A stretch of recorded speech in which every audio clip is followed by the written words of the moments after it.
Nipah ബാധയിൽ Kozhikode കനത്ത ജാഗ്രതാ നിർദ്ദേശം. മലപ്പുറത്തെ മങ്കട സ്വദേശിയായ പെൺകുട്ടിയുടെ സാമ്പിളുകൾ അന്തിമ സ്ഥിരീകരണത്തിനായി പുനെ വൈറോളജി ലാബിലേക്ക് അയച്ചു. വെള്ളിയാഴ്ചയോടെ ഫലങ്ങൾ വരും. അതേസമയം പാലക്കാട്, മലപ്പുറം ജില്ലകളിലെ നിപ രോഗികളുടെ റൂട്ട് മാപ്പ് പ്രസിദ്ധീകരിച്ചു. പോലീസിന്റെ സഹായത്തോടെ മൊബൈൽ ടവർ ലൊക്കേഷൻ ശേഖരിച്ചു വരികയാണെന്ന് ആരോഗ്യമന്ത്രി വീണ ജോർജ് വ്യക്തമാക്കി. അനഘ ഹർഷൻ ചേരുന്നു. അനഘ, വിവരങ്ങൾ എന്താണ്?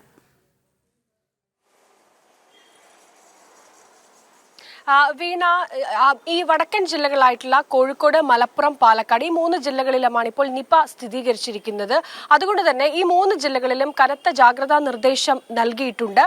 നിലവിൽ 345 പേരാണ് പ്രാഥമികമായ ഈ സമ്പർക്ക പട്ടിക പുറത്തിറക്കിയപ്പോൾ അതിലുള്ളത്.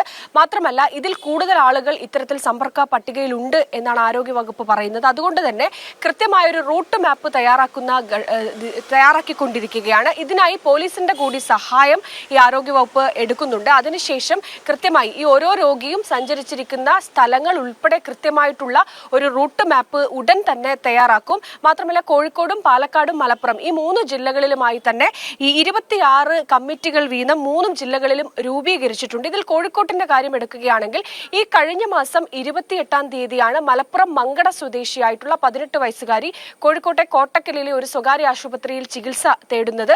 അതിനുശേഷം മസ്തിഷ്ക മരണം സംഭവിക്കുകയും പിന്നീട് കോഴിക്കോട് മെഡിക്കൽ കോളേജ് ആശുപത്രിയിൽ ഈ പെൺകുട്ടിയുടെ പോസ്റ്റ്മോർട്ടം നടപടികളടക്കം ചെയ്യുകയും ഒക്കെ തന്നെ ചെയ്തിരുന്നു. ഈ സമയം ഈ ഡോക്ടർമാർക്ക് തോന്നിയ ഒരു സംശയം, അതായത് നിപ്പയാണോ എന്ന് ഡോക്ടർമാർക്ക് ഒരു സംശയം തോന്നിയിരുന്നു. അതിന്റെ അടിസ്ഥാനത്തിൽ കോഴിക്കോട് വൈറോളജി ലാബിൽ ഈ പെൺകുട്ടിയുടെ സാമ്പിളുകൾ അയക്കുകയും പിന്നീട് അതിനുശേഷം ഈ സാമ്പിളിന്റെ പരിശോധനാ ഫലം വന്നപ്പോഴാണ് ഈ പെൺകുട്ടിക്ക് നിപ സ്ഥിരീകരിച്ചുകൊണ്ടുള്ള റിസൾട്ട് വന്നിരിക്കുന്നത്. എന്നാലും ഈ മലപ്പുറം മങ്കടം സ്വദേശിയായിട്ടുള്ള ഈ 18 വയസ്സുകാരിയുടെ സാമ്പിളുകൾ പൂനെ വൈറോളജി ലാബിലേക്ക് അയച്ചിട്ടുണ്ട്.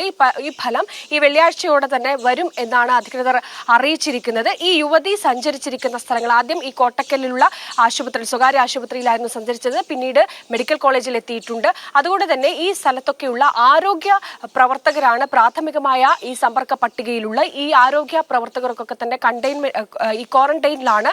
കൃത്യമായി ജാഗ്രതാ നിർദ്ദേശം നൽകിയിട്ടുണ്ട്. ഇവരൊക്കെ തന്നെ ഈ ക്വാറന്റൈനിൽ പ്രവേശിപ്പിക്കുകയും ചെയ്തിട്ടുണ്ട്. മാത്രമല്ല, ഈ കോഴിക്കോട് ജില്ലയിൽ അടക്കമുള്ള ആശുപത്രികളിൽ കൃത്യമായ സജ്ജീകരണങ്ങൾ ഒരുക്കാനും ഏതെങ്കിലും തരത്തിൽ ഇത്തരത്തിലൊരു നിപ ഇനി മറ്റാർക്കെങ്കിലും ഉള്ളതായി റിപ്പോർട്ട് ചെയ്യപ്പെടുകയാണെങ്കിൽ കൃത്യമായിട്ട് തന്നെ ഇത്തരത്തിൽ ആശുപത്രിയിൽ സജ്ജീകരണങ്ങൾ ഒരുക്കാനുള്ളൊരു നിർദ്ദേശവും കൂടി ആരോഗ്യവകുപ്പ് നൽകിയിട്ടുണ്ട്. മാത്രമല്ല, ഈ യുവതി ഈ കോട്ടക്കലിൽ സഞ്ചരിച്ചിട്ടുണ്ട്, അതുപോലെ തന്നെ മെഡിക്കൽ കോളേജിലേക്ക് പോയിട്ടുണ്ട്. ഈ യുവതിക്കൊപ്പം ഈ യുവതിയുടെ വീട്ടുകാർ അതവർക്ക് തന്നെ പ്രാഥമികമായ പട്ടികയിലുണ്ട്.